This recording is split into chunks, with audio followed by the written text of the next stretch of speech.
Hello, everybody, it's F-Early aka Otis Lawrence here, back with another video. This is PSGL at Japan. I'm not sure what round it is, round 9, round 10, whatever. It's at Japan today, and today we've literally had barely any practice. We haven't done any online sessions at all for this race, because obviously I had to go up to MTC to meet all the drivers such as Lucas Blakely, Wilson Hughes, Danny Marino, you know, everyone in the team at McLaren, you know, all the devs and everything. So I haven't really put as much practice into this race. Obviously I haven't done any online lobbies because I had to go up for the Monday and Tuesday, and then obviously I arrived home on the Tuesday night, which I couldn't really get much practice in all night. So yep, we started practicing on Wednesday morning, which was the race day, and yeah, we didn't do any online modes, but we just did GP mode. So yeah, it's gonna be very interesting to see how the pace is, because obviously we haven't done any laps at all in online. As you see, this is our first lap of Q1. Not too bad, it looks alright. I mean, obviously we haven't done online yet, so it's gonna be a bit unusual feeling as you head into the hairpin now, getting the drift quite nicely, getting the rotation there, and trying to get as good exit as we can. And you can see we're just trying to absolutely push the car to the limit. Obviously we haven't had as much time as the others to practice and put time into the setup. See, Yoni Tomola goes into P1 with a .273, Freddie Rasmussen into P1 with a .189 as well. As you can see, the middle sector split's going to be at 109.731, sorry, which is not too bad. Middle sector split heading into the final chicane now. Very hard to nail the chicane. Trying to get as much rotation as possible, trying to get as best exit as we can. Coming across the line now, open up the DRS. As you can see, we do 26. Oh, I'll take that. Which Sure. Oh my god! at the time I didn't know was pretty good, so it put me into P2. I was like, yeah, this is a good lap. I was like, I didn't really expect the pace, but anyway, did go out again because I didn't feel safe enough. And yeah, we go out for another run. You see our delta's a bit weird. And yeah, you can see we're going into the first two corners, gaining a little bit of time on exit of turn 2, heading into the S section now, losing a bit of time because we over rotate on the curbs. Going into the next one, you can try to open up the line as possible, try and absolutely floor it for the next uphill left. Very easy to over rotate and lose the rear. Going into Degna 1 now, the fast right hander, very hard to nail this. Going into Degna 2 now, trying to nail the rotation, trying not carry too much speed into the corner because we bottom out and exit, heading into the hairpin now, trying to drift it as much as we can, losing a bit of momentum on exit, but still up on our lap time, heading into Spoon corner now, just trying to carry the momentum all the way into Spoon, and now heading into Spoon now, trying to get as much rotation as possible while trying to keep the minimum speed quite high, getting as much exit speed as we can. Did go slightly deep though into the corner, which was quite bad for our exit. Heading into second sector split now, .669, which is not too bad in the middle sector split. Heading into the final chicane now, marbles on the front left, which kind of ruins our grip into the last corner. Hitting the curbs nice, getting good traction, still losing a little bit of time, but coming across the line to go through into Q2. Right. Should be through, don't it? So yeah, we are through to Q2, and yeah, we got through the Q2, which is pretty good considering the practice we've done. Now this is our first Q2 lap, and towards turn 1 once again. Obviously got a bit more grip this time than the end of Q1, so we can just try and maximise that as much as we possibly can, heading into turn 1, getting the rotation quite nicely, getting no wheel spin on exit, and not getting any oversteer. You see we're rotating the car nicely on the curbs. You see it back end snapping up slightly. Car's not very easy to drive, as you can see. We're just trying to keep it planted through that corner. You don't want too much rotation. You can see 736 middle first sector split, and into Degna 2 now, using a little bit too much curb and a little bottoming out a little bit on exit. Heading into the hairpin now, trying to go very deep into that corner. Failed the drift, which wasn't ideal. Obviously heading into Spoon now, obviously trying to carry momentum going into the left hander. Trying to use as much curb as possible now, try and keep it to the right as much as you can for the left to try and open up the corner on exit. You see Isvan Pookie spun, as you can hear me say, spinalla. Yeah, middle sector splits could be a 9-5, so it's not too bad at the moment. Heading into 130R now into the final chicane, trying to make sure normal marbles are on your tyres, trying to absolutely nail it, trying to get as good traction as you can, getting the good traction on the exit, coming across the line now, set 25.925, which is alright, as you can hear me say, it's alright, I mean it's not too bad. So yeah, now we got a final Q2 lap, because we're not safe in P7, and we have to nail this lap, because obviously we don't know what the end of Q2 grip is, because we haven't really practiced online, as I keep saying, as we do absolutely nail the minimum speed for turn 2, heading into the fast S section now, getting a little bit of time, opening up this right-hander to try and floor it the exit and trying to carry the momentum all the way up to the left-hander and all the way up to Degner 1. Sector 1 is going to be our 0.685, which is pretty good for me at least. I thought it was actually brilliant. The Degner 2 as well, absolutely cracked for me. I felt brilliant. Heading into the hairpin now, getting the drift lovely, and getting the minimum speed absolutely brilliant, getting the traction as well. And at the moment, others people might think this is not a good lap, but at the moment I thought this is absolutely brilliant lap time so far. Heading into Spoon now, not using all the track on the right, but still carrying as much speed as possible, losing a bit of time on exit off Spoon, but still up on our lap time. Not the best sector 2s of all time, but still middle sector split at 3.59, which is pretty good for me at this time. I thought this was really good. Heading into the final chicane now, trying to nail as much rotation as possible, trying to use as much curve as well, getting a little bit of wheel spin on the exit, as you hear me say. What Slipping goal. What was that? But That was great. The lap is cracking. I'm happy to be in Q3. That's all I care about. Christ.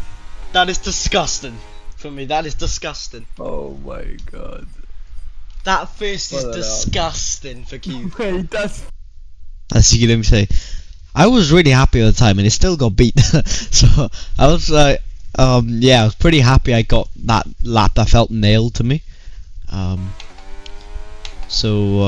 very happy to be in Q3.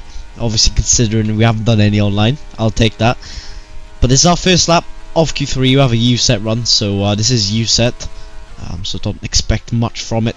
Heading into turn 1, you just see the bit of the understeer like crazy with the U set. Heading into the S section now, using a little bit too much curb on the inside. You can see the rear just stepping out a lot. As you can see, we're just struggling a lot with the grip. Lots of understeer and lots of oversteer at the same time. Heading into Degner 1 now, trying to carry the momentum so much through the right hander now, using a little bit too much curb, going really deep, carrying way too much speed, which compromised our exit.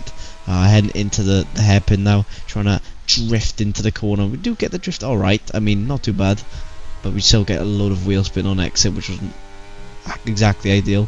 Heading into Spoon now, just carrying the momentum as much as we can on this straight, this mini straight. And now into the fast left-hander, using a little bit too much curb, losing the momentum as we had to lift off to try and not go off the track and then bottom out on the exit curb. As you can see, we do get okay minimum speed for the left hand of the exit of Spoon. You can see the middle sector splits a 9.75, which is Q1 lap times almost. So yeah, the U set ain't good. You see, we do get nice rotation through the final chicane, and we do get good traction. And yeah, coming across the line now to set 26.150, which was, yeah, obviously not good, but you set just a banker lap. Should give me confidence for my final lap time. And now it's our final lap of Q3. And now we're going to try and absolutely push the car to the limit. So yeah, we just got to adapt to what we was doing in GP mode. And now we're just going to absolutely push the car to the limit. You can see we go really wide turn 1. And now we're going to try and just maximise as much track we just use. We'll just absolutely push the car to the limit. Go slightly wide, but then getting a really good exit coming up the left-hander. Now we get good momentum going into the sector 1 split. As you see, the first sector is going to be a 671, and now we're going into Degna 2 now, getting a little bit too much curb but carrying the momentum quite nicely, heading into the hairpin now, trying to get the drift right. Fourth gear now into down to third, and we use a little bit too much curve, so we haven't got the drift good there, but we still got good traction on the exit of the corner. See, 2.5 tenths up on our lap time, heading into spoon curve. I think it's called that anyway. And now we're going to slide way too wide into the corner, and we missed that apex as well, so we've lost about maybe 1.5 to 2 tenths in that 2 corners. Yeah, that's lost us a load of time. As you see, the middle sector splits a 4.87, which is slower than our Q2 lap time. Heading into the final chicane now, we're just try and absolutely nail it, just somehow gain time, and we haven't done it right either. We've lost time to our U-set run, and yeah, we come across the line, and it was not good. As we were slower in Q3 than we was in Q2, yeah, but I feel like P10 not too bad. At least a P5 if I nailed Here it. we see. Could have got P5, but still, points earned in the race, and P10 is still good position. You can see 4-5 red lights here in Japan for PSGL, and they go. And you can see we're on the medium tyres, and we do get a really good start compared to some of the soft runners still. See Yanni Tomola, our teammate behind, kind of want to stay in front of him because for pit stops we don't want to get blocked if we accidentally pit the same lap, as we do stay ahead of Yanni Tomola. And there's very mixed strategies here, so you've got a lot of soft and hard runners. Freddie Rasmussen, I believe, is might be the only hard runner in front of us, and everyone else on the soft compound tyre. So yeah, now we've just got to chill. We've just got to try and just chill on these medium compound tyres. Obviously it's not going to be easy to overtake around Japan, very hard, just like Qatar. Yeah, Kolink means the most around here. As you can see, we're just burning a little bit of our battery just so Yanni Tomola doesn't absolutely send us, as he does hit us slightly, but we don't lose the car, which is alright. And now we're just got to try and stick behind Freddie Rasmussen ahead, who's also on the hards, because yeah, we're probably not going to overtake him anyway. And now we're going to try and just chill. You can see we've skipped to the end of lap 9 because this is the box lap, because nothing happened. It's only 4 cars. So we've all boxed. A lot of us boxed for the undercut. Flashing, by the way. And you can see we are boxing for the hard compound tyre, so we're going to be one of the only ones on the hards. Wait, it says he's flashing. Maybe it's a pit thing. Yeah, it's a pit thing. I'm stupid. Excuse me, say I'm getting confused over the flashing lights because I thought Jake was flashing, but yeah, obviously it's just a thing when they go into the pits. But anyway, Josh Edu, who also undercut us, who pit like a lap before us, got quite a good undercut because he was behind us. Yeah, now we've skipped to the start of lap 11. You can see they're coming up the pits now. We have got out ahead, sorry, of a few cars. Obviously undercuts a bit powerful. As we skip to the end of lap 12 now, start of lap 12. Start of lap 12, not end of lap 12, end of lap 11. I can't speak right now, but still we get the fast lap, we're ahead of Marcel, which was quickly taken by someone else. Don't know who it was, but Marcel coming on the pits, he was ahead of us, and he's had a massive overcut, so he's on the medium, so he's going to be getting quite a lot of time on us. You can see Axel tells me that Yano is P1, whatever it's called, and that person who was P1 on track was Freddie Rasmussen. See, Marcel behind on brand new medium compound tyre is going to be very hard to keep behind. As you can see, we're just going to try and do our best to keep him behind, and we'll try and defend the inside because he can't just absolutely send us into the corner. And as we're on the inside, we will have the better momentum on the exit of the corner. As you see, we get a massive amount of wheel spin on exit, and now we're just going to try and burn our battery and try and just keep the position. With Marcel, we're still battling, we're still going side by side in the spoon, and we're still somehow not in an airplane crash into spoon, which was quite surprising. Yeah, we've managed to keep Marcel behind, and now we're just gonna please keep me updated on ZRS all the time. Yeah. Actually, I'm telling Axel to give me a ZRS because that's the only thing I care about at the moment, is keeping this guy behind, because obviously he is dangerous on the new mediums. And I have to just try my best to try and keep this guy behind. And yeah, you can see Jake ahead, who's also helping us with the DRS. So yes, we're making my engine, man, flipping. Overheating. You can see we're just trying to make Marcel have hard time, because obviously our hards will get better at some point in this race. What net am I? As you can hear me say, just flipping and waffling like always. 60%. As you can see, we skipped to midway for lap 15. We're defending the inside just to make sure Marcel doesn't absolutely send us. Because obviously he's a bit of a threat behind, as I don't want him just to absolutely send us very late, because obviously that can happen very easily around this track. It's a very good place to overtake, especially if you have a massive tyre advantage compared to anyone else. Actually, Axel told me raining 10 minutes, so it's going to be raining at the end of this race. As you keep we ask the engineer now. So we're expecting rain in about 10 to 15. Yep. See. Seem like the fastest tyre at the moment. So it's 10 to Jake's 15 ERS minutes. 44. See, Jake's ERS is 44 as well, so you're 35 now. not very high, 35 now as Axel says. And now we got Marcel behind us, so we're just going to burn our battery. You can see Marcel's also burning, and he suddenly just stops burning, so we're Marcel just... flashing. Marcel, yeah, is. Josh is also flashing. See Josh and Marcel apparently Marcel is on flashing. 30%. Well, never mind, Marcel is not flashing. Not anymore. And now we're just going to try and still keep this guy behind. Obviously our tyres going to be a bit better. And you see Freddie Rasmussen, who had a massive overcut. So he's gonna we're just gonna let him through, because it's obviously it's better just to let him through. Try not affect our own race by losing time. Box as well. Same as Freddy. See Ruben Pedrino as well behind us, who's also on the same lap as Freddy, so he's got very new tyres, so we're just gonna let him through as well, because there's just no point battling these guys, as obviously they've got a lot fresher tyres, and it's gonna be impossible to keep these guys behind anyway, so we might as well just let them through. Obviously we don't want to waste too much time sitting behind these guys, obviously, and we don't want to spend too much time battling as well, because we'd be losing too much time and we'd be ruining our own race anyway, so we might as well just let them through.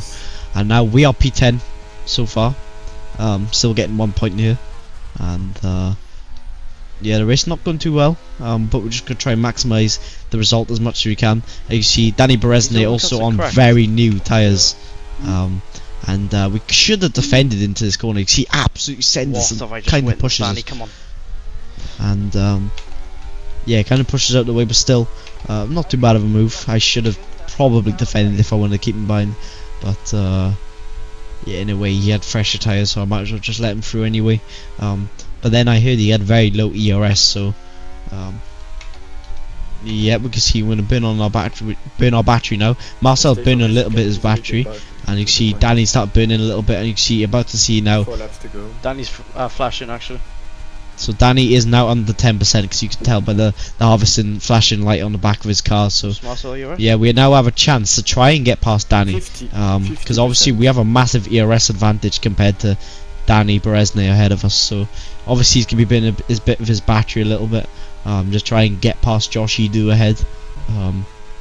Yeah, you can see Marcel burning his battery car a lot, so we just burned a little bit, and you can see Danny Berezny ahead. So we're now going to try and close up to Danny. Obviously we've got a massive ERS advantage, and so Josh is also flashing, so we've got to try and maximise this. So at this time I'm thinking of trying to get double overtake on the straight. As you can see, Josh is flashing as well, but we don't gain enough time on the straight to try and get past Josh, so we kind of wasted a bit of ERS on the straight, which is not great. See, Ruben is flashing ahead as well, so no one has much ERS ahead of us, and you can see Danny and Alfie behind are about to go side by side into 130R, and as you can see by my face, just look what I'm doing. I'm looking up, and I completely missed my braking zone. So yeah, I thought at the time I had damage from hitting